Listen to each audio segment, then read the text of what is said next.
এখন এমন একটা অবস্থা হয়েছে, বাসায় আসলে অ্যাওয়ার্ড রাখার মতো তেমন কোনো আর প্লেস নাই। একটা অ্যাওয়ার্ড নেওয়ার পর আমাদের বাসায় অনেক পরিকল্পনা হয় ঠিক এই অ্যাওয়ার্ডটা কোথায় রাখা হবে। সারা দেশ বন্যার কবলে পড়ে অনেক খারাপ অবস্থাতে আছে, বিশেষ করে চট্টগ্রাম। আপনারা সবাই বন্যার্থদের পাশে দাঁড়াবেন।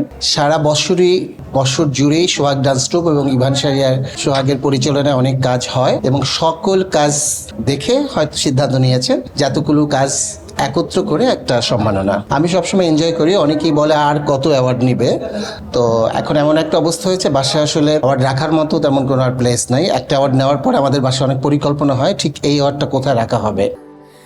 স্যান্ডেলিনা সো, রূপচর্চায় আভিজাত্য। তো সেটার জন্য আসলে আমি সবসময় মনে করি যতদিন অ্যাওয়ার্ড নিব আমি আসলে ততদিন বুঝবো আমি কাজের মধ্যে আছি। তো আমি কাজের মধ্যে আছি, কাজের মধ্যেই সম্মাননা পাচ্ছি। যখন অ্যাওয়ার্ড পাবো না তখন মনে হবে কাজ কমে যাচ্ছে মনে হয়।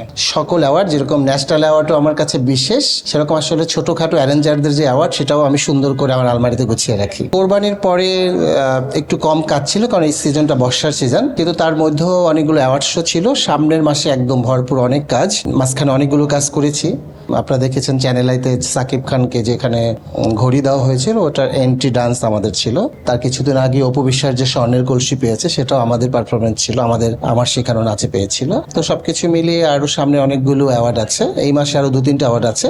সব অ্যাওয়ার্ডে সোহাগ ডান্স ট্রুপ থাকে না, কিন্তু যে অ্যাওয়ার্ডগুলোর জন্য আমার মনে হয় যে উপযুক্ত আমাদের সংগঠনটা, সেখানে আমাদের পারফরমেন্স থাকে। আমার মনে হয় এটা সত্যি নয়, কারণ অপু বিশ্বাস ভীষণই খোলামেলা, মানে ওর যেটা ওর জীবনে আসে সেটাই সে বলে দেয়, না হলে তো সন্তান নিয়েই সে ক্যামেরার সামনে আসতো না।